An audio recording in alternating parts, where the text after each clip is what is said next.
Hello friends, it's Kristie Marcotte.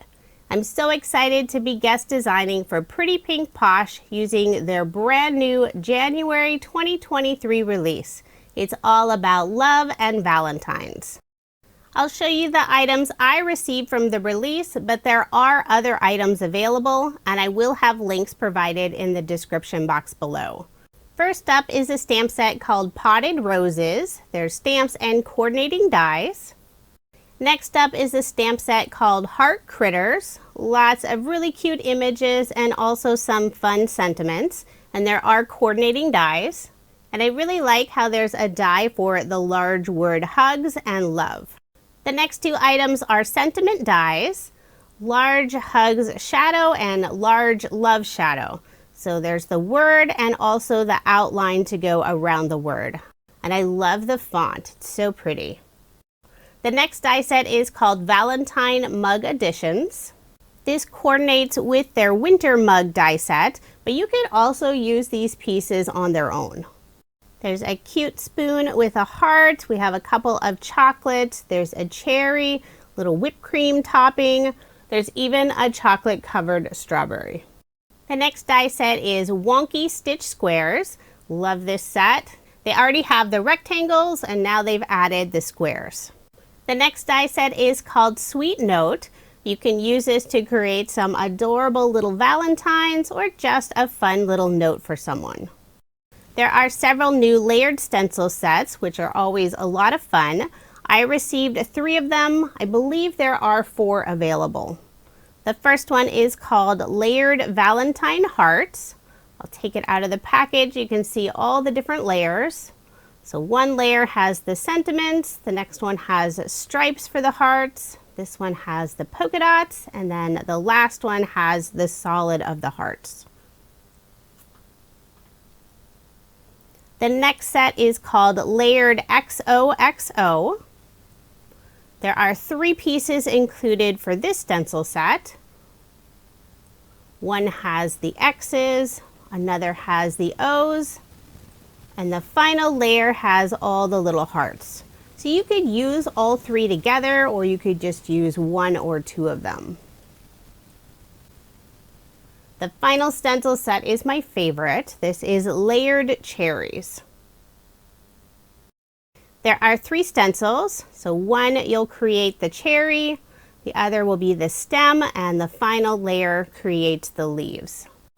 This is the perfect set to use year-round. Who wouldn't want a fun cherry card to brighten their day? The final items I received are a couple of their shaker mixes. Zoom in closer so you can get a better look. The set on the right is called Strawberry Shortcake. I love the tiny little strawberries. The set on the left is XOXO Mix, and there are some teeny tiny little green hearts with the sentiment love on it. If you are interested in any of the items from the new release, I do have links provided in the description box below. And I did make a few cards using the new release. For card design number 1, I had to use the cherry stencil. I have my mini stencil mat from Waffle Flower. I'm using some craft cardstock. For the cherries, I'm using Catherine Pooler's Rocking Red ink color. For the stems, I'm using Catherine Pooler's Icing on the Cake ink color. And I did speed up the stenciling portion of this video quite a bit. Even though I will be cutting down this paper, I still like to use the entire stencil since I'm not sure which area I'll use. For the leaves, I'm using Catherine Pooler's Spruce ink color. I love the look of the colors on craft, very different than stenciling on white cardstock. And now the best part, revealing the beautiful background. I love how this turned out. It really does look like pattern paper. Using the new Wonky Stitch Square dies, I'll cut out one portion of this stenciled background. I'll hold that in place using some low tack tape. I placed the die in an area where I know I'll still have some of the full cherries visible on the background. Using the next size down, I'll cut out another wonky square from some green cardstock, and this color matches the green leaves. Using my scissors, I cut the green square in half. And I'll be adding one piece on both sides of my cherry wonky square piece. I'll flip over the cherry piece and lay it on my card so I can get the placement correct for those two green pieces. Add a little bit of liquid adhesive on the side, add the green cardstock pieces, then I'll flip over the entire piece, add liquid adhesive on the back, and adhere it onto some white shimmer cardstock. I did place some acrylic blocks on top for some added weight while the glue dried. Want to make sure to get those stitched edges nice and flat. Then I'll put some ATG tape on the back and add my card front onto a card base. This is an American Standard A2 size card, 5.5 inches by 4.25 inches.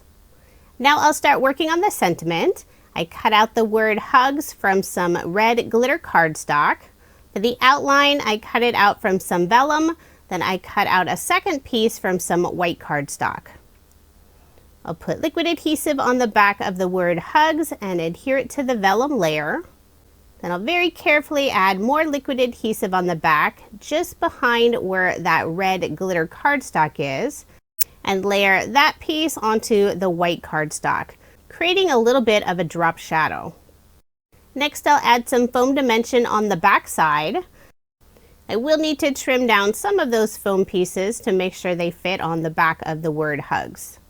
Once I have good coverage so there isn't one area that sags, I'll remove the release paper and adhere the sentiment toward the lower portion of the card, making sure to leave a few of those cherries visible on that stenciled background. I also stamped out the sentiment "You're Sweet," and this is from Pretty Pink Posh's Simple Sentiment stamp sets. It's one of my favorites of theirs, and I thought it worked well with the sentiment hugs and the cherries in the background. I used the same spruce ink color for the sentiment, and I'll adhere it above the word hugs. To finish off the card, I'll add some sparkling clear jewels from Pretty Pink Posh. Put 2 of them in the upper left-hand corner, 1 above the sentiment, and 2 in the lower right-hand corner. I'm using an assortment of sizes. They don't have any adhesive on the back, so I am using an embellishment wand to pick those up, adding just a small drop of Barely Art liquid adhesive and pressing them in place. So there is my finished card, and I did make 2 using this design.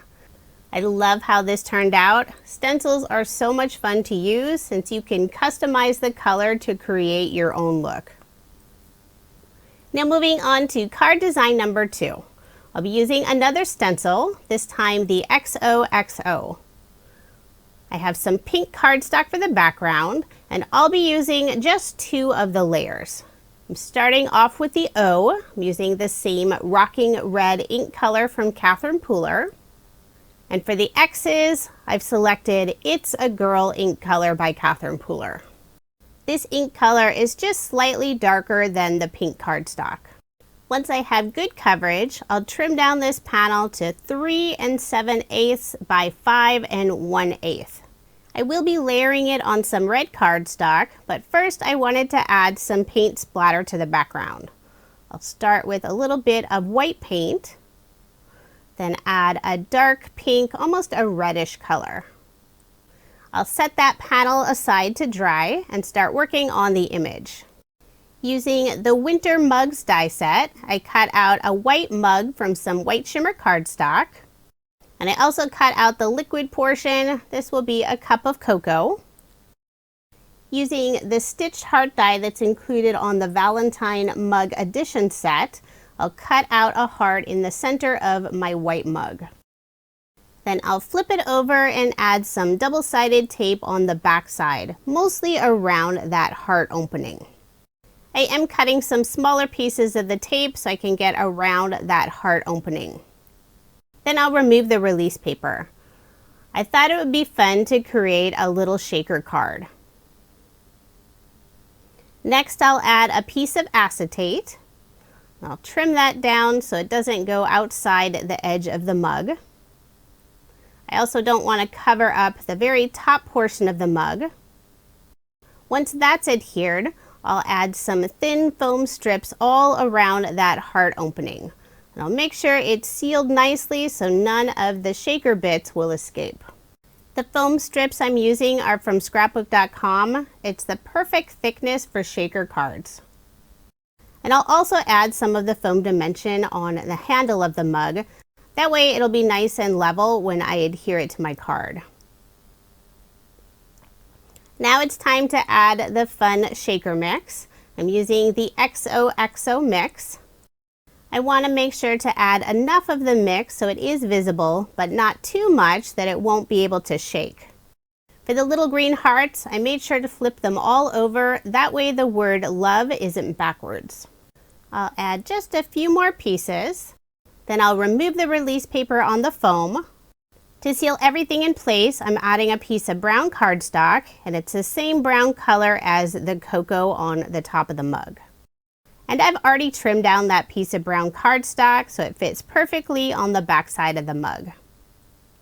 Next, I'll glue the cocoa portion on the front of the mug, making sure not to cover up the little opening so I'll still be able to slide something inside the mug. Next, I'll add some whipped cream, and I cut this out from some white glitter cardstock. Just adhere that in place using liquid adhesive. I used some silver mirror cardstock for the spoon. I'll tuck that into the mug, and I will trim off the lower portion of this spoon. I thought about having it visible on the inside of the mug, but decided not to have that extra piece of cardstock since I really wanted the shaker bits to be able to move around freely inside that heart. Next, I'll add some more foam dimension on the back side, putting it behind the whipped cream and the spoon. Now that my stenciled background is all dry, I'll put some ATG tape on the back and layer it on some red cardstock. Then I'll add my card front onto a card base, leaving 1/8 of an inch of the white card base showing. This is also an American Standard A2 size card. I'll remove the release paper on the foam and add liquid adhesive in the other areas. Then adhere my mug onto my XOXO background. Using the same Valentine mug edition die set, I'll add a few more of the images. One is the beautiful flower. I have the background piece from some green cardstock that matches the green hearts in the shaker mix, and then red cardstock for the flower. Just glue those two pieces together, and I'll adhere it on the right side of the mug above the handle. I'll also be adding a few of the chocolates. I used 3 different shades of brown cardstock for the chocolate, and I want to add just a little extra color. I'm using the S'mores ink color from Catherine Pooler and putting just a little bit of ink along the edge of all of those chocolates. Then I'll add the decorations to my chocolates. I have some pink glitter cardstock for one of them, blue cardstock that matches the shaker mix, and also some of the teeny tiny red hearts. I will use my embellishment wand to pick up those small hearts, adding just that small drop of liquid adhesive and press them onto my piece of chocolate. And I decided to have the little hearts go different directions. Now I'll add my 3 pieces of chocolate to the card. I'll put them in the lower left-hand corner. I'm putting foam dimension on the back side in the areas where it's not sitting on the mug. But then I realized that foam dimension was too thin. I used thicker foam dimension for the mug, so I did need to change the foam dimension. Otherwise, the portion of the chocolate that had the foam on the back was lower than the mug, and it was definitely noticeable on the card. Luckily, I was able to fix that before the glue adhered. I'm pulling out some thicker dimension and adding just a small piece on the back side of the chocolate. And I'll do the same thing for that final piece of chocolate that sits in front. Once I have those all adhered, I'll start working on the sentiment. I've already stamped and cut this out. This is sending hugs and kisses. I did put some foam dimension on the back of the word sending. And for hugs and kisses, I cut the right side at an angle, and I'll adhere that in place using liquid adhesive. Then I'll add the sending word right above the hugs and kisses. For a final finishing touch, I'm adding a little bit of sparkle to the red flower using some Nouveau glitter drops. I believe this is the Enchanting Pink color. So there is my finished card, and I did make 2 using this design. I love how this card turned out. I don't make a lot of shaker cards anymore, but this one was really fun. For my final card, I really wanted to use the new Sweet Notes die set. I cut it out from some craft cardstock, and I'm stamping the sentiment directly onto it, so I do have it loaded up in my MISTI. Now I'll assemble my little note. It does have the score lines on it, so you can easily fold those together, use a bone folder to get a nice solid crease. For the inside of the note, I used the stitch square die that's included with this set. Cut that out from some white cardstock. I'll just adhere that in place. I used some red cardstock for the double heart die cut. I'll adhere that to the inside of the card, and I'll leave the rest blank for now. That's where you can add a little message. I'm using liquid adhesive to adhere the double heart in place. On the outside of my note, I really wanted to use the chocolate covered strawberry dies. So I have the main strawberry from some red cardstock, added the green leaves, and used brown cardstock for the chocolate portion. I'll put liquid adhesive on the back of both of the strawberries and add them to the front of my little note. I'm also adding a red heart next to the Be My Valentine sentiment. And this small heart is also part of the Valentine Mug Edition die set. And for a little extra touch, I thought it would be fun to use some glossy accents on the chocolate. I'm putting just a light coat of the glossy accents all over the brown cardstock, making sure not to get any bubbles. I love the look once it dries completely. And there is my finished note. I did make two using this design. I kept my little note fairly simple, just featuring the chocolate covered strawberries, but I love how it turned out. This die set would be perfect for making some little valentines. I think it would also be fun for little notes to add inside your kid's lunchbox. Now here's another look at the 6 cards I made using Pretty Pink Posh's brand new January 2023 release. If you are interested in any of the products I use in this video, I do have links provided in the description box below. And be sure to head over to my blog. I'm participating in Pretty Pink Posh's blog hop to help celebrate the new release, and there are some fun giveaways. The link for my blog is provided in the description box below. Thank you so much for watching, and I hope you have a wonderful day.